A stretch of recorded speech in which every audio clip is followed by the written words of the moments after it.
Selam aleykum, hayırlı akşamlar. Saygılar telekanalının zeli seyircileri Prime programmasını seyretesin. Sizler için men Gülsüm Halilova çalışam. Nevbeteki bir saat devamında sizlerle beraberlikte bu studiyada canlı yayın alıp barmağa planlaştırdık.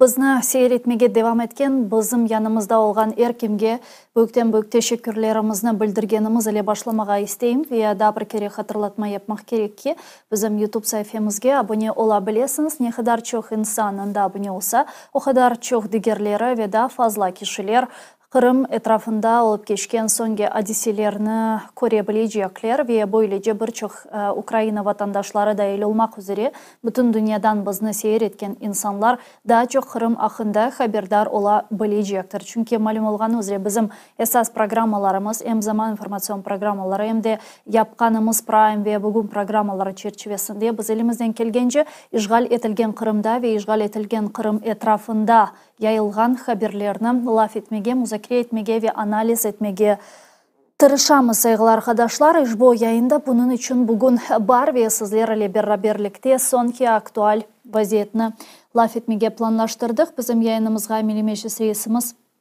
Rifat Ağa Çubarov koşulacak. Ama onu selamlamazdan evvel sizlerden bazı bir haberlerini ve fikirlerini paylaşmağa isteyim.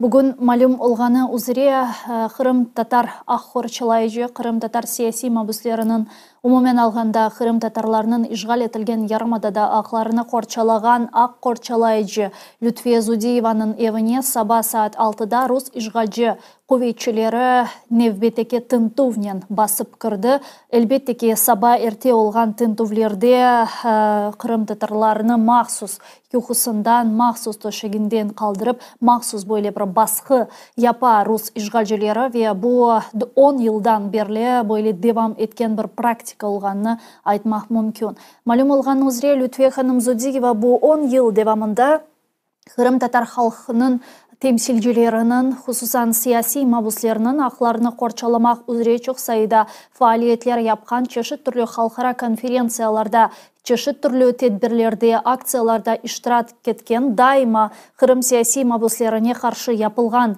siyasi davalarda mahkeme binaları o günde bulungan ve bu hadiselerini aydınlatkan böyle Kırım Tatar halkımızın sadık evlatlarından biri ve tabii ki de Ruslarının demek közünden düşmegen böyle bir insandır ama kadın olğanı birinciden ve hiçbir şekilde Rus kanunsuz kanunlarını bozmagan kişi olğandan Rus işgalcileri onun ne sebepten nasıl takip edeceğine dair her daim manaçıklar kıdıraydılar. Bu sabah Rus işgalcileri onun evine saat 6'da basıp girdi ve sonradan belli olğanına göre ekstremizmden kureş merkezi, sözde ekstremizmden kureş merkezi onun özünün idareciligine alıp berdi ve Lütfiye Hanım Zudiyevaga karşı şimdi yanlışmasam tahmini bir rakam bu iki memuri dava açtılar, yani memori protokol tuzdular ve bu protokolun sebepçisi de şu eken, sanki dersin Lütfiye Hanım Zudiyeva serbestlik ifadesi, svoboda slova, yani söz özgürlüğü kanununu böyle bir suistimal etken, yani fazlasından, kararından daha çok kullangan eken Rus işgalcilerinin fikrince ve bu sebepten Lütfiye Hanım Zudiyeva'nı Rus işgalcileri bu sabah tuttular ama şimdi alıngan bilgilerge göre, hususan Kırım Birdemligi Teşkilatı'nın bergen malumatlarına göre saygılı arkadaşlar, Lütfiye Hanım Zudiyeva'na Allah'a çok şükürler olsun yiberdiler ama kenede ona karşı tüzülgen iki memuri protokol var. Bu ise demek ola ki onu artık mahkemelerge çağıracaklar ve bu davanı mahkeme, sözde işgalci mahkeme çerçevesinde bakmağa planlaştıralar ve büyük ihtimal para cezası verilmesi planlaştırıla. O sebepten saygılı arkadaşlar birbirimizge destek vermege lütfen unutmayın. Ayrıca bundan Kırım Birdemligi Teşkilatı'na da ayrıca teşekkürlerimizi bildiremiz. Bizge korkmayıp cesaretle, cesurlukla sonki haberlerini aydınlatkanları ve bergenleri için. Bugün 23 fevral ve men bu günleri biraz geçmişini hatırlayayım. Bugün 10 yıl evvelsini hatırlayayım ve bilesiniz, düşünem ki nereden nereye geldik. Nelerini yaşadık, nelerini gördük ve bazılarda Kırım işgal etilgeninden endi 10 yıl degende Sanki dersin da tunevin olgan edi bu işgal. Sanki dersin üzerinden 10 yıl geçmegen. Çünkü o kadar taze bir yara ki bu, o kadar kalplerimizde açılgan, taze kanamaga aleda devam etken, bedenimizni kan revan etken bu cenk, bu işgal sanki dersin 10 yıl evvelsi değil de bugün başladı. Çünkü bu 10 yıl içerisinde bizim görmegenimiz zulüm, görmegenimiz baskı, görmegenimiz şiddet kalmadı. Vakti geldi birçokları evini terk etmek mecburiyetinde kaldı. Sersefil farklı yerlere yerleşmek mecburiyetinde kaldı. Özünün hayatını yanıdan, sıfırdan başlamak mecburiyetinde kaldı vatanında değil. Bu ayrı bir imtihandır. Ayrı da zor imtihan olgan bu Kırım'da yaşamağa devam etken halkımız ve onlarga devam etken baskılar. Bu 10 yıl devamında yüzlerce siyasi mabüsünün peyda oluvu, 200'den ziyade ballarının babasız osmesi ve bu devam etken baskılar bugün aleda barlar. Men ne için bugünkü sanını hatırladım ki bugün 23 fevral saygılar arkadaşlar.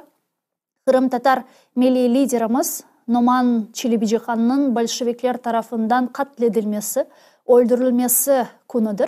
Ve Kırım Tatarlar bu konu her daim Yarımada'da, her daim özünün vatanında böyle bir anuf mitingleri ile geçirediler. Ve aklımızda olsa 10 yıl evvelsi aynen bu gün 23 fevral günü Akmejit'nin merkezi meydanında kütlevi bir miting ötkürülgen edi. Ve bu kütlevi miting çerçevesinde nasıl umutlarımız var edi hatırlaysınız mı? Nasıl parlak gelecek umut etken edik. İlk defa bugün kaygılı, bugün kara, bugün matem olgan, bugün 10 yıl evvelsi biz matemlikten çıkıp aklarımızın gayrıdan tıklenülüvü, Kırım'nın nihayet Rus yanlısı iktidarcılar tarafından değil de hakiki sahiplerine yani Kırım Tatarlarga ait olacağına dair ne kadar çok umutlar besleyedik. Майдан мында kazangan, Yanukovych rejimi mağlubiyetke uğragan, mında herkes zafer hakkında laf ederken işgal etilgen, o vakitte işgal etilmegen Kırım'da Kırım Tatarları köterilgen ve nihayet artık özlerinin aklarının yerine getirileceğine dair umutlarını açık bir şekilde seslendirgen ve beyan etken ediler. O vakitleri hakikaten bu dekomünizasya kanunlarının artık işe kirsetilmesi için Kırım Tatarları ne kadar da çok faaliyet ve hareket göstergen ediler. Men Lenin heykeli hakkında şimdi aytam. Çünkü 23 fevral günü bu heykelinin mında artık kaldırılması üzere çağrılar yapılgan edi. Ve o çağrılar Kırım Tatar halkını yani bizlerini çok gururlandırgan, çok umutlandırgan edi. 3 gün geçmeyip Kırım işgali gerçekleşti ve ne yazık ki bizim kene umutlarımız kursağımızda kaldı ve 10 yıldan beri anda buluna. Demek istegenim bu 10 yıl tunevin gibi olgan. Gibi ne için? Çünkü bu 10 yıl içerisinde rahat hiçbir günümüz geçmedi. İnsan bir mücadele içerisinde bulunganı vakit, bir kureş içerisinde bulunganı vakit şunu anlay ki ne kadar zaman geçse geçsin, 10 yıl mı, 1 yıl mı, 1 gün mü, kene de buna alışmak mümkün değil. Kene de tunevinmiş gibi mücadele etmeye, tunevinmiş gibi kureş etmeye devam edesin. Ve 10 yıldan beri Kırım Tatar halkının yapkanı bu. Ama bu bizge de zarar vermey değil. Elbette ki bu 10 yıl içerisinde biz ciddi bir şekilde zarar gördük. Hem tilimiz zarar gördü, hem dinimiz, hem medeniyetimiz, hem siyasetimiz, hem taraflama edebiyatımız olsun. Zarar görmeye devam etti. Ne için? Çünkü Kırım Tatar mektepleri bu müddet içerisinde kapanması devam etti. Kırım Tatar tiline baskılar devam etti. Medeniyetimizge, tilimizge, edebiyatımızga, siyasetimizge ki bu müddet içerisinde Kırım Tatarlarının en yüksek temsili organını Rus işgalcileri yasakladı ve neticede 2,5 binden fazla olgan bu meclis temsilcileri, kurultay temsilcileri baskı altında kalalar ve baskı tehdidi altında kalalar. Aynen bütün Kırım Tatar halkı olğanı gibi. Demek istegenim bu 10 yıl içerisinde hakikaten bizim görmegenimiz zulüm, görmegenimiz baskı, görmegenimiz şiddet kalmasa da biz gene de ayakta kaldık. Ayakta kaldık ama bunda en mühim sual şu arkadaşlar, bizim daha 10 yılımız var mı? Eğer bu işgal daha 10 yılga da uzasa veya daha 1 yılga uzasa, daha uzun müddetlerge uzasa, biz için bu ne managa gelecektir? O sebepten bugün Rusiyanın Ukraynaga karşı başlatkanı cenk neticesinde Kırım'nın işgalden kurtarılığına o kadar umutlarını besleyimiz ki, çünkü anlayımız, daha 10 yıl Kırım böyle işgal, böyle zulüm, böyle baskılar altında kalacak olsa, nevbetteki Rusya'nın namlunun ucunda hangi bir bölge, hangi bir toprak olacağını kimse kestiremeyecek ve Kırım Tatar halkımız daha da çok zorluklarga maruz kalacaktır. İşte tilde meselesi buna dahil, çünkü bilirsiniz fevral ayı bizim için mühim bir ay, çeşitli sanlar ile dolu bir aydır ve geçenlere 21 fevral günü halkara ana tili kayd etilgen edi. Elbette ki şu sırada Kırım Tatar halkımızın demek ana tili, yani Kırım Tatar tili etrafında çeşitli türlü açıklamalar yapıldı. Hatta online imla yapıldı. Buradan Nefes Teşkilatı'na teşekkürlerimizi bildiremiz böyle bir teşebbüs için. Ve bu çok yaxşı bir şey. Ama ben şunu aytmağa isteyeyim. Lütfen Kırım Tatar tilinin mühimligi hakkında sadece 21 fevral günü hatırlamayıq. Lütfen Kırım Tatar tilimizin mühimligi ve saklanılığının gerekliliği hakkında erkün hatırlayıq. Sadece 21 fevral günü programlar çekip, sadece 21 fevral günü Kırım Tatar tilinde laf etmeye tırışmayıq. Mühim olgan ayda yılda bir ne yapkanın değil. Mühim olgan erkün ne yapkanındır. Yani mühim olgan bu ayda yılda bir kere ne yapkanın değil de hakikaten de erkün ne yapkanındır. O sebepten erkün biz Kırım Tatar tilinde laf etsek, bizim için erkün ana tili olsun saygılı dostlar. Rejissörlerimizden aytkanına göre Milli Meclis Reisimiz Rifat Ağa Çubarov biz şimdi canlı bağda kelini sonu selamlayıq. Rifat Ağa selamun aleyküm, hayırlı akşamlar.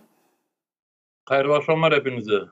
Rifat Ağa, çeşitli aktual haberler var. Men bugünkü yayınımızda Kırım'ın işgalinin 10 yıllığına bağışlamağa istedim ama aktual haberlerle sizden de yayınımızda başlamağa teklif ettim. Sonra hem 10 yıllık işgal, hem ana tili günü, hem bugünkü Numan Çelebi-Cihan'ın Bolşevikler tarafından katletilgeni günü ve farklı haberlerge geçerimiz. Ama Lütfiye Hanım Zodiyeva'nı bugün Rus işgalcileri kenet tuttular. Sizin de haberiniz vardır.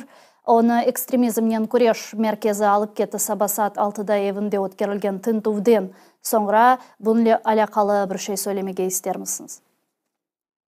Elbette sabahtan hepimiz bu olayla rahatsız edik. Çünkü haber alganımıza göre erten evlerine geldiler. Ben Zodiye Hanım'ın kocasının intervüsüne baktım. İşte anlattı nasıl geldiler, nasıl girdiler. Çok pis şekilde bütün evlerindeki olan elektron aletlerini hepsini temizlediler. Telefonlarını, notebook'da bilmem nelerini. İşte Ahmetçik'te alıp gittiler Zodiye Hanım'ını.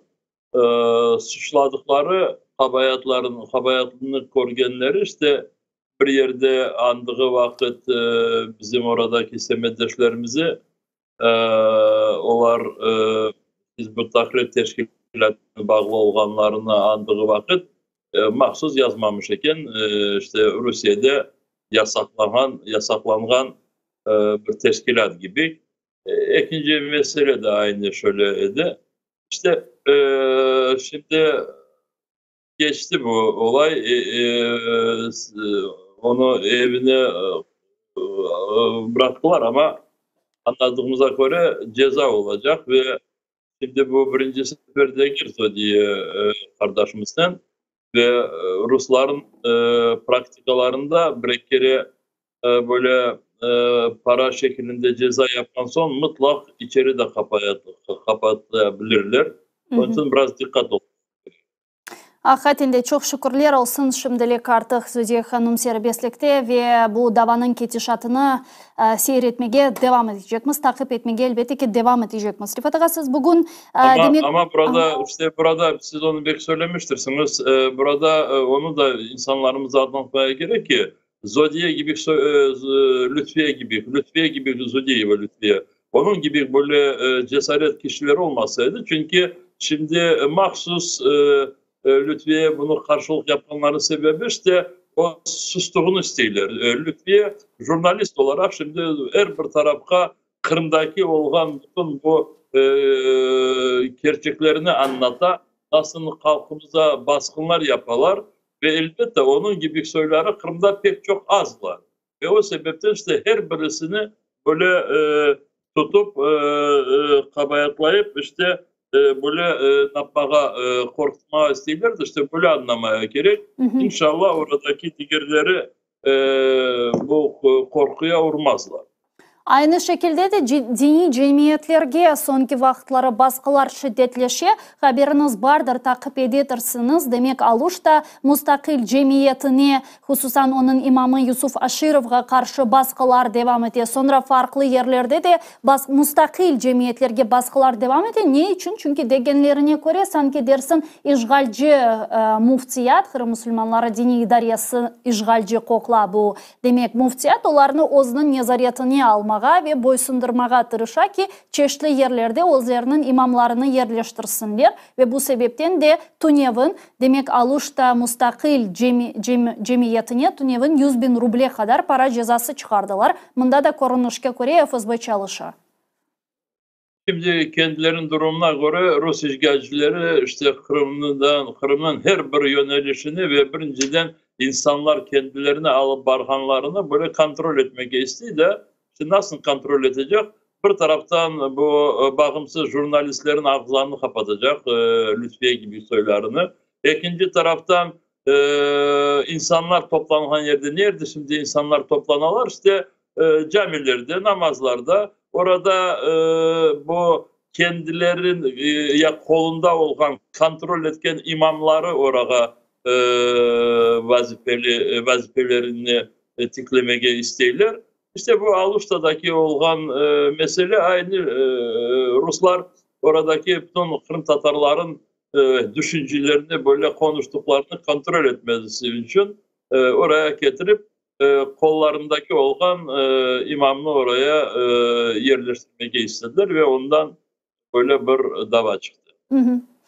Yani bunu da takip edecekmiz elbette ki. Yusuf Aşirov'nu beklenilmegen bir şekilde geçenleri aklasalar da ama cemiyetke korgenimizge göre böyle davalar devam ediyor ve bunu takip edecekmiz. Yani biz siz yani Rifat Ağa her daim yayınlarımızda laf etkeni vakit deyimiz ki demek bularının episinin temelinden bitmesi için Kırım'ın işgalden kurtarılması zarur. Yani Kırım işgalden kurtarılmasa bu baskılar devam edecek ve biz her daim sizden böyle neticeye kiremiz. Bugün Kırım'ın işgalden kurtarılığı boyunca en esas böyle devlet dalını temsil etken Nazir'nin demek bir toplaşığı oldu. Siz de anda bulundunuz. Hükümet bir toplaşığı. Anda bu işgal etilgen topraklarının reintegrasyası boyunca Nazir Irina Vereshchuk da var edi. Bizden paylaşa bilesiniz mi bu toplaşığının sebebiyetini, neticelerini, ne talaf etildi, Kırım hangi seviyedeydi? Şimdi farklı bugün toplaşılar oldu hükümet taraftan da. Birinciden bilesiniz hükümetin yanında Kırım Tatar tilini yeniden hayırdan tiplemek için böyle çalışmaları alıp varmak için milli bir komisyon kuruldu. Ve bu komisyonun toplantısı ötkerildi. Ve orada işte bazı planlarımıza göre meseleler bakıldı.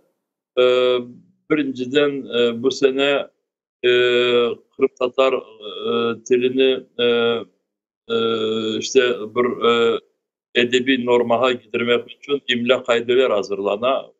O çalışmalar nasıl gitti onlarını baktık. Ondan sonra burada gene de Kırım azat edilgen sonra bu integrasiya ya da bütün işte Ukrayna kanunlarına kayıtlı meseleler nasıl tez çözülecek? Bunların etrafında bazı yönelişleri müzakere ettik. İşte hepsi çalışmalar Kırım'ın azat edilmesini yakınlaştırmak ve azat edildiğinde nasıl tezce oradaki yaşayan insanlar bu Ukrayna kanunlarına göre işte oradaki hayatını devam edecek. Onlara bak. Sizin fikriniz, demek Kırım tatar tilinin gayradan tiklenülüvü ve saklanılıvı boyunca tüzülgen komissiyanın semireligi nasıl? Sizin fikriniz, demek 2032 senesine kadar galiba bu strateji işe kiritilmesi ve çalışması gerek.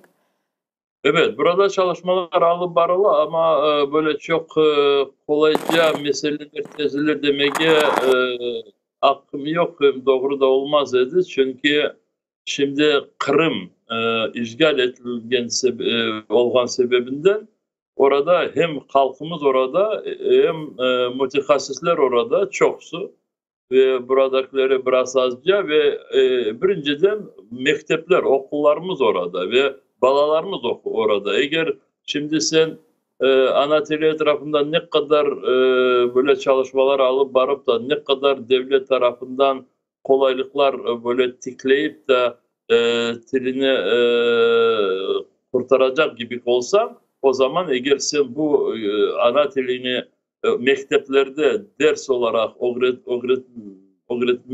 öğretme böyle şeklinde ve dersler alıp varmak ana tilinde şeklinde becermesen o vakit anlaşıldı ki dilin ana tilin bilmesi şahsi insanlara tek bağlı olacak. Bize ise bütün milletimiz tek fırsatlar olsun değil de fırsatlar bir taraftan olsun ama ikinciden yaşayış ya da hayat, Kırım'daki hayatın çok yönelişleri hem Kırım Tatar tilinden de alıp varılsın. İşte bu meseleleri Kırım azat edilgende çözülmüş gibi olduğu için şimdi çalışmalarımızı alıp varayık. Latin elifbesinde şimdi çevirdik ve bunun etrafında söylediğim gibi imla kaideleri tez hazırlamaya gerek, sözlükler. Bugün ve ayrıca bir böyle buyruk verildi ya da devlet hükümet tarafından işte Kiev Milli Üniversitesi ve Tavriski Milli Üniversitesi yanında bu üniversitelerde şimdi Kırım Tatar Dili ve Edebiyat dersleri veriliyor ama katedralar yok. Ayrıca katedralar kurulması. Katedra kurulması çok kolay değil de aslında zor. Çünkü bunu belki bu meselelerini böyle tereddüt bilmeyen insanlar derler ki ne zor. İşte karar alımız, katedra açımız ama katedralarda yetişmiş mütehassisler çalışmaları gerek ve tek böyle üniversite bitirgen hocalar değildir de bu alim taraftan işte disertasyalarını korçalayan kişiler, alim kandidatları, alim doktorları böyle kişiler aramızda, milletimizde burada bu esas Ukrayna tarafta pek çok az. Ve şimdi onları da hazırlaması için biz yakın zamanlarda Kiev Milli Üniversitesi'nden ve Tavriski Milli Üniversitesi'nden onların tekliflerini bekliyoruz şimdi ve onların faaliyetinde böyle katedralar açılganına talep edecek. Başka yolu yok. Yamına imla kuralları meselesinde Kırım'dan hocalar dahil ediliyor mu ya da bu imkansız şimdiki şaraitlerde? Şimdi ben size böyle söyleyeyim ki orada Kırım'da aramızda pek çok az olsa da ama bazı namussuzlar var. Bazı milletimizin içinde olan vatanperver kişileri çakkan kişiler var. Onları böyle çok kimler olduğu için böyle çok düşünmeye de gerekmiyor. Eğer bu Kod Televizyon kanalının yayınlarını bir kere baksanız, onlar hepsi onların programalarında çalışırlar. Ya da bu Kırım 24 diyen orada Rusların bir kanalı var. Aslında orada bütün kanallar Rusların. Orada da bazı programalara bizim Kırım Tatar toplumun içindeki olan namussuzları oradaki programalara davet ettiler. Ve bunu söylediğim o sebepten ki işte bazı yapkan çalışmalarımızı biz pek çok açıklamayız. Çünkü böyle kişiler bundan kullanıp Ruslara varıp milletimizi içindeki olan vatanperver böyle kişilerini onlara çakalar ve o kişilerin son problemaları olur. Ama bunu söyleyeyim ki Kırım'da halkımızın geleceğini düşüngen ve onların kolundan gelgen isterlerini koşmaya böyle talep eden kişiler pek çok ve biz buna kuvvanıyız. Rifat ağa, ve mına til meselesini yekunlerken şunu soramağa isteyim. Sizin fikriniz ki siz uzun zamandır demek Kırım Tatar siyasetinde bulungan kişi olarak bu sonki 10 yıl içerisinde özellikle Kırım Tatar tilinin vaziyeti işgal etilgen Kırım'da sizin fikriniz ne kadar fenalaştı? Çünkü andaki insanlar nende laf etesiniz, andaki eğitim yani tahsil sistemasını da takip etesiniz. Yani sizin fikrinizce demek Kırım işgalden kurtarılganından sonra bu 10 yıl içerisinde yapılganlarını ne kadar zor gayrıdan tıklemege olacak? Şimdi böyle ne kadar fenalaştı deyip ben size böyle prosent olarak söylemem. Çünkü oradaki insanlar da çok yaxşı bilediler. Ama korgenimize göre ve eminim burada hiçbir türlü böyle yanlış değildir. Oradaki bizi seyretken kişiler bunu diyeyim de kendileri buradan da yaxşı bilirler. Eğer birinciden bu 2010, 11, 12, 13 seneler ana bu ATR televizyon kanalının faaliyetinden bağlı, Meydan Radyo'nun faaliyetinden o vakit bu medyalarımız o kadar böyle bir ziyadece ve teren çalışmaya başladılar da ve 24 saat her gün Kırım Tatar dilinde, Ukrayna, Rus dilinde ama Kırım Tatar dili bir kereden o kadar çok ziyadeleşti ve oradaki bütün bu alıp barılgan Kırım Tatar dilindeki programalarımız o kadar milletimizge yakın edi, milletimiz aves ederdi onları bakmağa. Ya da aynı zamanda bütün mekteplerde bu böyle bir konkurslar ötkeyirdik. Kırım Tatar yırları ve talebeler bu konkurslardan çok faydalanır idi balalarımız. Kitaplar, derslikler bunlar hazırlanmaya her bir taraftan hocalarımız işler alıp baridiler ve yanlışmam eğer desem ki 2012-2013 seneleri çok gençlerimiz böyle korumlu şekilde Kırım Tatar ana tilinde bir kereden böyle laf etmeye başladılar. Öyle korontalar az değil dedi ki gençler Kırım Tatarca temizce edebi dilinde laf ederler, edebi şeklinde. Ana babaları aslı Kırım Tatarca bilmeyen gibi geldi. Öyle korontaları da ben az görmedim. Diyeceğim Kırım Tatar tilini kullanması ve her vakit kendini ben ana tilimi bilem deyip göstermesi böyle bir mod olmaya başladı. Gerçekten de çok mod olmaya başladı ve bu sebepten biz de o vakit dedik de Allah'a şükür kendi böyle bir denişmeler görecek gibi böyle bir çok büyük ümitlerimiz var idi.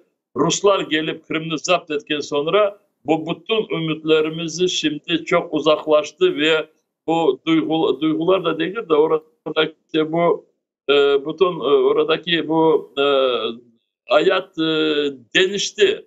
Denişti bir taraftan burada bir saldatmasın. Ben görüyorum bazı oradaki bu namussuzlar tarafından hazırlanan programalarda bana Kırım Tatar Mektebi açıldı, bana bilmeyeyim sınıflar var, bana bir şey. Ama siz o mekteplere giriniz, o sınıflara varıp bir saat oradaki talebeler nasıl okuduklarını bakınız. Orada hepsi Ruslaştı. Çünkü onlar mahsus Ruslar bunu yaparlar. Böyle korumlu tahtaları gösterip o duvarların, pencerelerin ardında o sınıflarda onlar hepsini Rusça'ya çevirdiler. Getirirler misal için bu mekteplerimize Kırım Tatar kasabaların toplum yaşayan yerlerdeki olgan mektepler onların sayısı pek çok az. İşte aşağı yukarı bir 10-12 böyle mekteplerimiz var. 14 da yok. Ve oraya getirip birinci sınıfta Rus korantalardan talebeleri sokup deyirler ki ya sizin aranızda Ruslar da okurlar ve birinci sınıflardan başlayıp bazı sınıflar Rusça olsun, bazı sınıflar Kırım Tatarca olsun. Diyeceğim Kırım Tatar dilinde faaliyetini alıp baracak mektepte onlar Rus sınıflarını, paralel sınıflarını açıp son bütün bu mektebin faaliyetini Rus diline çevirirler. Direktör Rus, onun yardımcıları Rusça. Bütün bu içerideki kullanılan bütün işte bu okulunu alıp barmak organize yapmak için bütün bu plaketler yapabilmeyenler hepsi Rus dilinde. Televizyonuna bakınız, bu kod televizyonuna bakınız. Geceden sabahacak, sabahdan akşamacak hepsi Rus dilinde ve bazı Kırım Tatar alınan programalar o kadar böyle tuzsuz ki insanlar onu bakmaylar ve ondan Kırım Tatar dilini saklamak için ya da biraz daha ziyade öğrenmek için böyle faydalanmaylar. Bu mesele var. Şimdi dedim ki bakınız ben şimdi bu Kırım Tatarları böyle bir aldatmak için kullanılan televizyonları buradaki insanları her vakit böyle düşürmek için konuştuğum değil. Bu aletini televizyon değil aletini instrument Rusça. Bu aletini Ruslar o kadar böyle bilesiniz akıl bilginin kullanırlar da ve orada çok programaları Kırım Tatarların simpatiyalarını böyle yakınlaştırmak için insanlara sıcak gelen isimler verilir.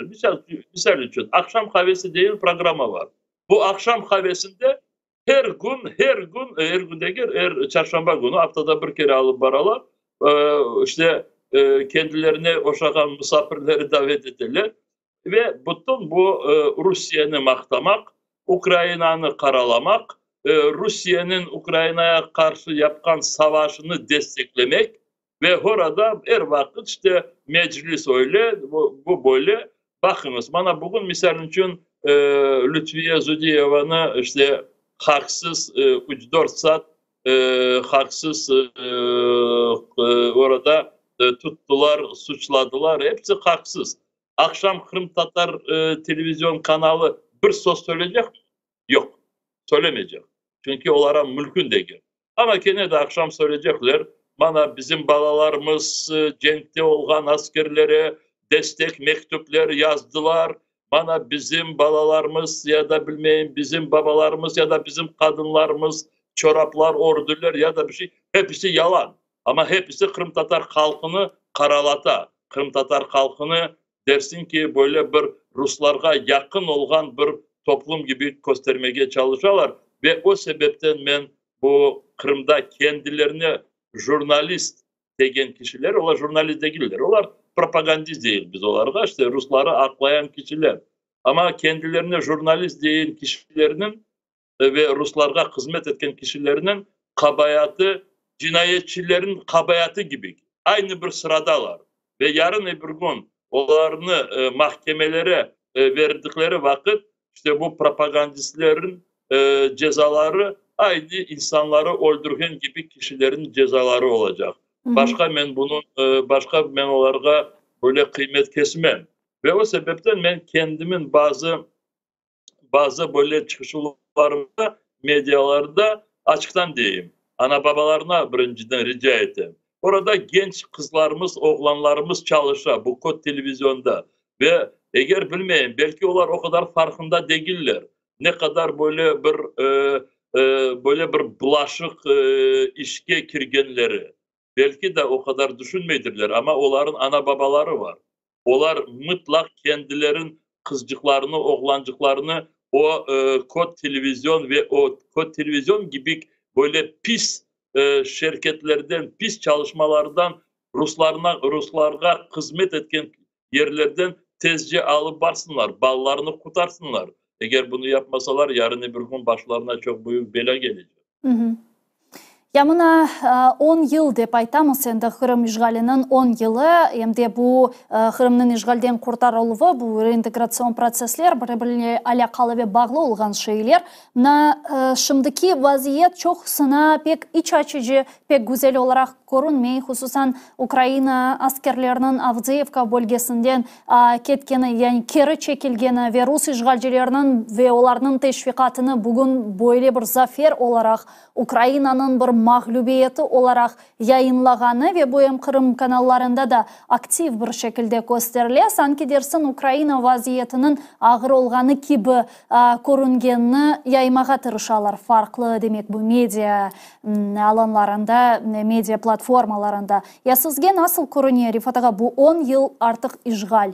O kadar olacağını kimse beklemeyedi ama sanki tünyevinmiş gibi bugün işgal devam ediyor. Elbette doğrudan söylersek ve burada başından biz o kadar süreceğini hepimiz düşünmemiştik. Gerçekten de. Çünkü çok büyük ümitlerimiz vardı. Neden bu ümitlerimiz? Çünkü bu dünyada adalet yolu her vakit yenişi gerek. Biz böyle terbiyelendik. Milletimizin her vakit söyledikleri de buydu. Çünkü bizim milletimiz 10 yıllarca en azından 45 sene 50 seneye yakın sürgünlükte yaşayan milletimiz ve o sebepten bizler bu adaletsiz olgan, yalan olgan yerlerini temem sezip biz o işlerge, bu bulaşılıklara hiçbir vakit böyle yakınlaşmaz dedik ve inşallah yakınlaşmak. Ama diyeyim de Rusya'nın potansiyeli elbette bu kocaman bir devlet, çeşit türlü bu doğu resursları var, neft, petrol, gaz, diğerlerinden onlarını kullanıp dünyanın paralarını toplayıp komşularına karşı böyle devamlı cenkler alıp varmağa beceri. Ama burada tek bu Rusya'nın gücüne bağlı değil.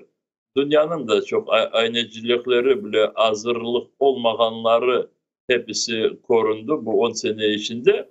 Ama 2022 sene 24. Şubat bana bugün 22'si yarın öbürsü gün 2 günden sonra bu 10 yıl devam etken Cenk'in sonki bu çok ateşli seneleri başlanmıştı 2 sene evvelsi ve bu Cenk'in bu ateşli parçalarına göre dünya biraz kendisinin aklını topladı ve şu sebepten şimdi Ukrayna'nı destek eden ya da Rusya'nın yapkan bu baskınları tanımayan devletler çoklukta, o kadar bir çoklukta ki Rusya'nın aslı böyle söylemeye gerek. Rusya'nı destek eden devlet yok desek yanlış değil. Aşağı yukarı bir 7-8 devlet tarafından açıktan destek görüyor Rusya. Diğerleri Rusya'nın cenkini hiçbir destek etmiyorlar. Bu sırada bizge Kırım Tatar halkı olarak biz böyle yapsak yakşı olur ya da böyle yapmasak yakşı, böyle yapmasak da yakşı olur dedi. Elbette halk olarak böyle düşünmeye hakkımız var ve insanlar bunu düşünürler. Ama burada biz nasıl bir karara gelsek de bu karar adaletten bir yerde oluşu gerek.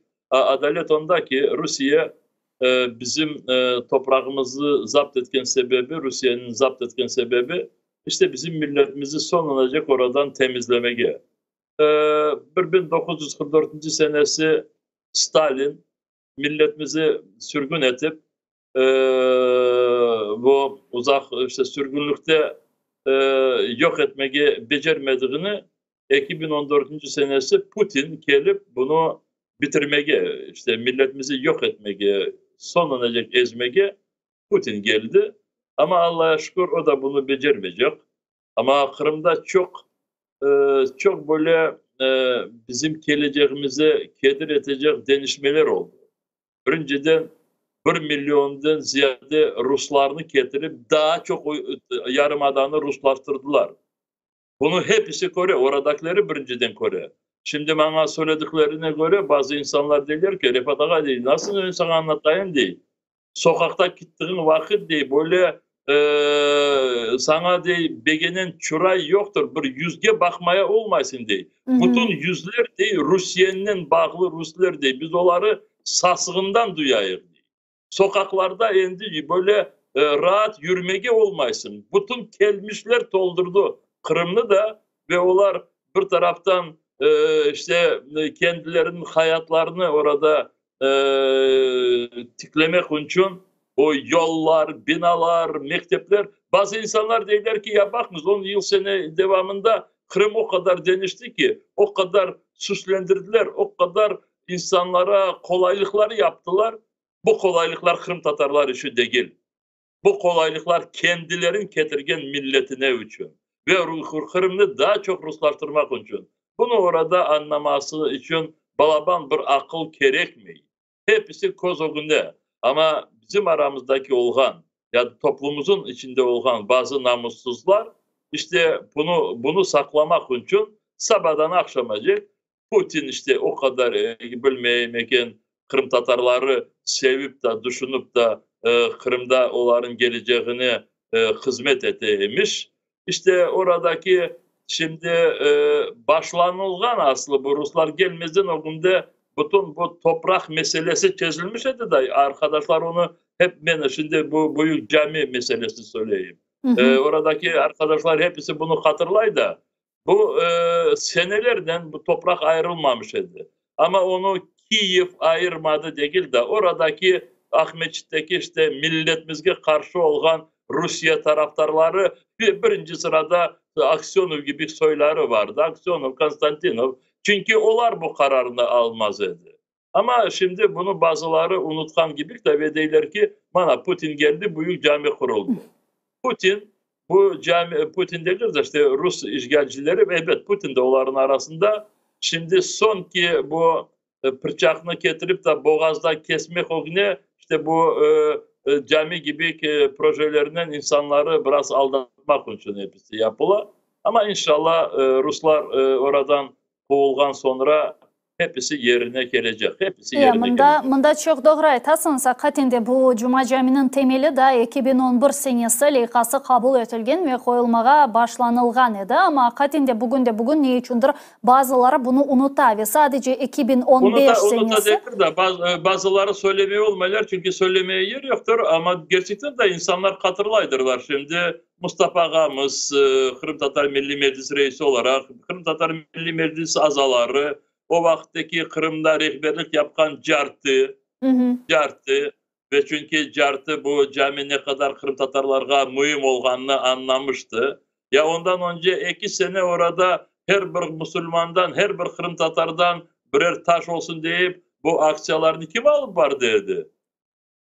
Kırım Tatar Milli Meclisi alıp var dedi ve biz onları mecbur etmek için. Ama gerçekten de Kiev tarafından o vakit böyle Kırım Tatarlarına yakınlık yok idi. Çünkü oradaki Ruslarga Kiev'deki siyasetçiler ziyade kol tutar ediler. Çünkü sayılar geldiği vakit Rusların sayısı milyondan ziyade Kırım Tatarların sayısı 300 bin o kadarlık ve ama biz ona bakmayıp her vakit bu sayılarda da milletimiz sağ olsun sayılar aslı var idi o vakit. Gerçekten de var idi. Şimdiki sayılar değil de ve insanlarımız ne kadar zor olsa da Ama hille bu Ukrayna vatanperverlerinden birleşip Kırım Tatar halkına hizmet edecek insanları milletvekili saylayıp işte bu gerekli adımları yapmaya tırışaydı ve bazı adımlar öyle de yapılaydı. Şimdi orada birisini saylamayın. Şimdi yok, evet birisi der ki bana Cengiz Yakubov orada Kırım Şurası'nın milletvekili ya da Edip Gaparov ya hepsi anlay ki eğer bu Cengiz Yakubov'unu böyle yakasından tutup bu Yedinaya Rusya sırasına koymasalar dediler o bir bok orada bağışlanız. Bir şey orada olmayacak idi. Çünkü orada Rusya'da ve Rusya tarafından işgal edilen topraklarda saylav diye şey aslı yok. Bu %100 hatta Rus teşvikatçıları, Rus işgalcileri şimdi bu leyhanı yani Cuma Cami leyhasını herhangi bir şekilde sizin de aytkanınız gibi demek Putin'in böyle yardımı olarak göstermeye tırışa ve hatta geçenleri Kırım'ın işgalci idaresi bu Cuma Cami'nin resmi açılışına Türkiye Cumhurbaşkanı Recep Tayyip Erdoğan'ı çağırmağa istegenleri niyeti olganlarını seslendirgen ediler. Yani görgenimizge göre onlar Kırım işgalini aklamak ve dünya bunun böyle bir aklı şekilde yapılganını göstermek için çeşit türlü demek yollarını kıdıralar. Cumhurbaşkanlarını çağıralar elbette ki kelmeyler. Sonra Amerikan jurnalistlerini çağıralar. Şimdi bu Tucker Carlson'ı kaç defa Kırım'a çağırdılar ama o da galiba korktu barmadı ama herhalde Kırım demek şarap şişesinin Moskova'da reportajlar yaptı. Onun da maksadı ne de olganını hepimiz da yaxşı anlayımız. Ama benim fikrimce ne Türkiye Cumhurbaşkanı ne de diğerleri bu provokatsiyalarga hiçbir vakit hiçbir şekilde dahil olmaz. Biliyorsunuz ben de hatırladım bazı insanlara biraz karan zor ola da gerçekten de ben laf edeyim de oradaki insanların çeşit türlü kanallarla bazıları ta buraya gelip çıkarlar sağ olsunlar mecliske geleler işte bana ben hikaye Kırım'da edim evvelsi işte bana böyle bana refat ne olsa da öyle yaparlar, böyle yaparlar Ruslar. İşte bazı yerlerde böyle kolaylık da peyda ola. Ben birisinden soradım dedim sen ilk evini, kvartiranı ne zaman aldın? Düşündü dedi 73. senelerde bize kvartira verdiler. Ne yerde? Taşkent'te. Tamam Taşkent'te sana verdiler kvartiranı. Son buna bakıp da sen böyle söyleysin mi? Sovyet Birliği hepsinden dünyada pek adaletli bir devlet dedi de bana sana bedava kvartira verdi. Yok diye ben öyle söylemeye olmam diye. Neden? Çünkü bizi Kırım'a koymaz dediler diye bu kadın dedi o söylegeni. Bak dedim sana kvartira verdiler ama hem senin hakkını vatanda yaşamak ve o vatanında Kırım Tatar şirketleri, mektepleri, tili işte böyle bir bol rahat milletle yaşamaya sana o vakit öyle hiçbir türlü fırsat vermediler.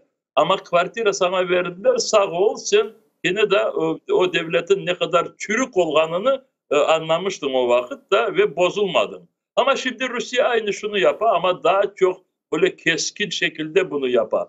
Bir taraftan insanlarımızı hapislerge bırakar. Nariman Celal ne yerde? Hasan Aktem ne yerde? Ya da Aziz Aktem ya da Siran Saliyev ya da Server Mustafayev ya da Rıza Ömerov ya da Süleymanovlar ağa kardeşler ya da bu Abdullayevler ağa kardeşler ne yerde o ballar? Hepsi hapiste. Tünevin kimi öldürdüler? Navalny'yi öldürdüler. Ya bizim ballarımızın şimdi o kadar üstüne bu riskler geldi. Ama Tünevin bu mufti kendisine mufti diye ben Tünevinde gör bir iki gün evvelsi ama ben Tünevin baktım. Camide, yeni kurulan camide oturup dey ki Ukrayna'ya karşı savaş haklı. Bizim insanlarımız da bu savaşta adaletli korçalaylar. Putin'den böyle dünyada sağlam bir padişah yok. Bu ne kadar namussuz. Bu kendisine mufti diyen kişi milletimizde ne yapkanlarını görmüyor mu? Kore. Ama tek kendisini işte korçalamak için bu savaş o kadar böyle hoşuna gelse, ona yakın olsa oğlunu yollasın o savaşa. Ya Tünevin Refat Derdarov bu televizyon, Kod televizyonda bak saraydan. Bana ben kaç kere o taraflara vardım. O taraflarda askerlerinin konuştum.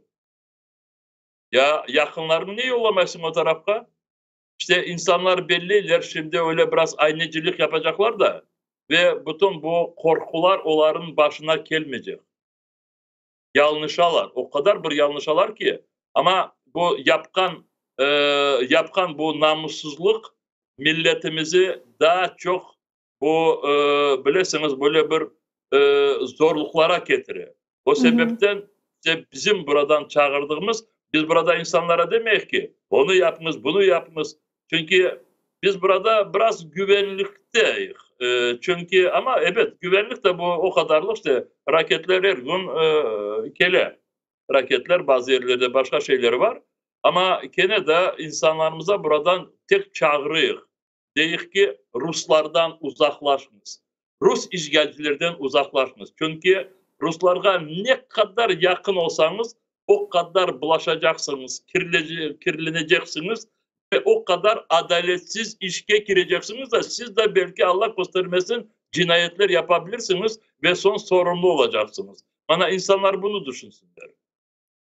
Navalny'yi öldürdüler dediniz. Yani sizin fikriniz zaten hapishanede olan kişini Putin mahsus öldürdü bir mesaj vermek için mi ya da ne manası var idi? Şimdi ben eminim onu öldürdüklerini ve sebebi çünkü bunu çok yazık ki ama biz de göreceğiz, siz de göreceksiniz ve oradaki insanlar daha çok bunu kendilerini duyacaklar. Şimdi sayılardan son Putin Rusya'nı daha çok böyle sıklaştırmak için çeşitli türlü baskınlarının Rus toplumunu kolunda, kontrolünde tutmak için elbette işte böyle cinayetler ziyadeleştirecek, çoklaştıracak. Çünkü bu Navalny'yi öldürmesi dışarı için değil, dışarıdaki toplumlar ya da uluslara teşkilatlar için değil. Bu kendisinin toplumuna. İşte bana ben yaptım, yapacağım, öldüreyim ve öldüreceğim insanları deyip oradaki toplumları daha çok bu korku duygularına bırakmaya tırışacak. Hı hı. Onu aynı Stalin zamanı gibi. Şimdi eğer tarihi çok insanlarımız bilirler yaxşı. Şimdi benden sorasalar bu şimdi 37. 38. sene geldi mi deseler ben deyim yok. Daha 37'de gir. 35 sene. Hı hı. 35. sene. Ama 37. 38. seneye şimdi Putin kete de ve bizim zapt edilgen Kırım'ını da o yere çekiyor. Bizim milletimizin de başını bu beleye sokmaya tırışa da işte bu sebepten ben ana bu Ruslarga hizmet etken kişilerge o kadar açıklanan ve yanam öyle yapkanlarını. Böyle sevmediğimden de gel. Yok. Kimler olar bana? Varsınlar kendi işlerini yapsınlar.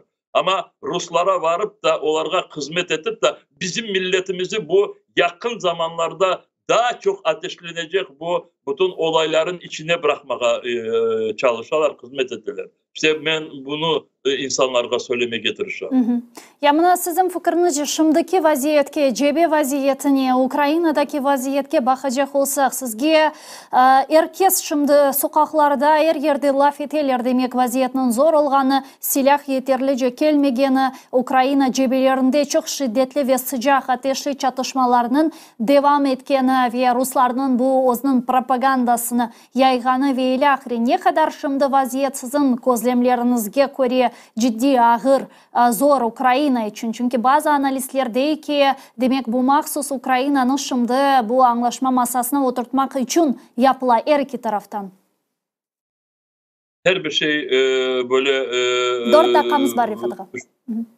böyle söyleyebilirler çünkü bazı olaylar çeşitli türlü fikirlerge böyle işte sebep ola.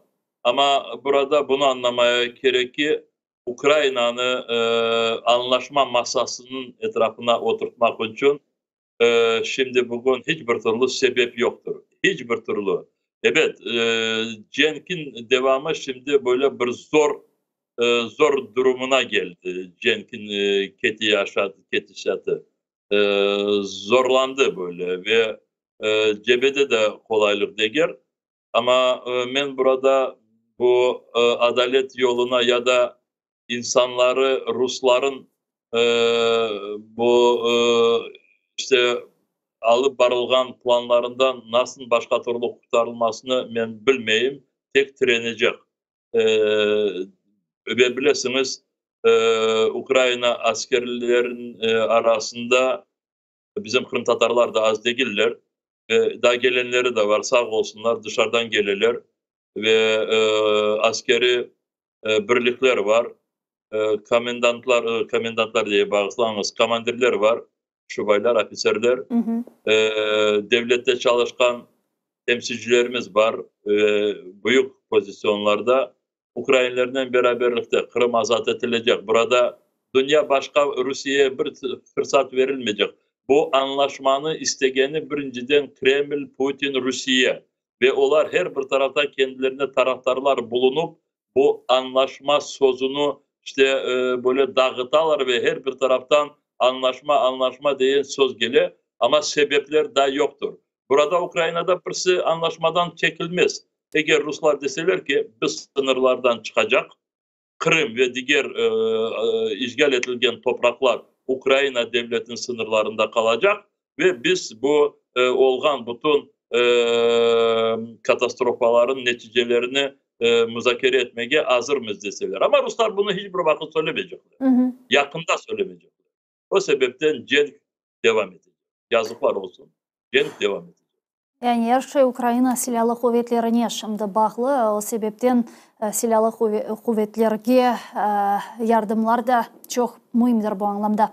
Bugün teşekkürler. Çok sağ olunuz. Rifat Ağa yayınımızga koşulganınız, suallarımızga cevap bergeniz için növbetdeki yayınlarımızda görüşmek üzere. Rifat Çubarov, Milli Meclis Reisi, bizle canlı bağda edi saygılar arkadaşlar ve degeni gibi hakikaten bugün bu cenknin da devam edeceği görünüyor. Çünkü bu her iki taraf içinde demek gerekli. Yani bizge ne için gerekli? Çünkü biz toxtasak, yani Ukrayna toxtasa cenk bitecek ama Ukrayna'nın tamamı işgal edilecek. Yani Ukrayna'nın cenkiyle bitecek. O sebepten Ukrayna toxtamayacak. Çünkü müdafada buluna. Rusya'da toxtamaz. Neden? Çünkü kırıp da boş kolundan kayıtmağa ve böylece tamamıyla onun iktidarını özünü joymağa Putin hiçbir vakit razı olmaz. O sebepten sonuna kadar elinden gelgence bu savaşını devam ettirmeye tırışacak ya da artık güçlü kuvveti kalmaganda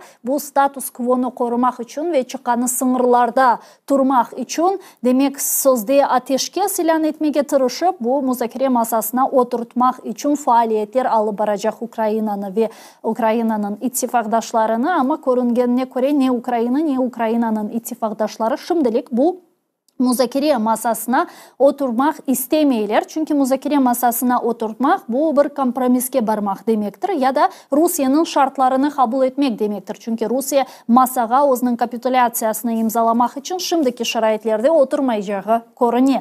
Bu sebepten cenk savaş her iki tarafta devam ediyor. Rusya Ukrayna topraklarını işgal etmeye devam ediyor. Ukrayna ise o'zining topraklarını korçalamağa ve müdafada bulunmağa devam ediyor. Bunda sual Ukrayna'nın ittifakdaşları ne kadar dayanabilecekler ve ne kadar Ukrayna'ga bu destekni vermeye devam edecekler. Çünkü bu destek hakikaten de Ukrayna askerleri, Ukrayna ordusu ve umumen alganda eğer biz mali açıdan destek hakkında aytacak olsak mühimdir dostlar. Ama biz özümüzni unutmayıq ve bir-birimizge destek olayıq.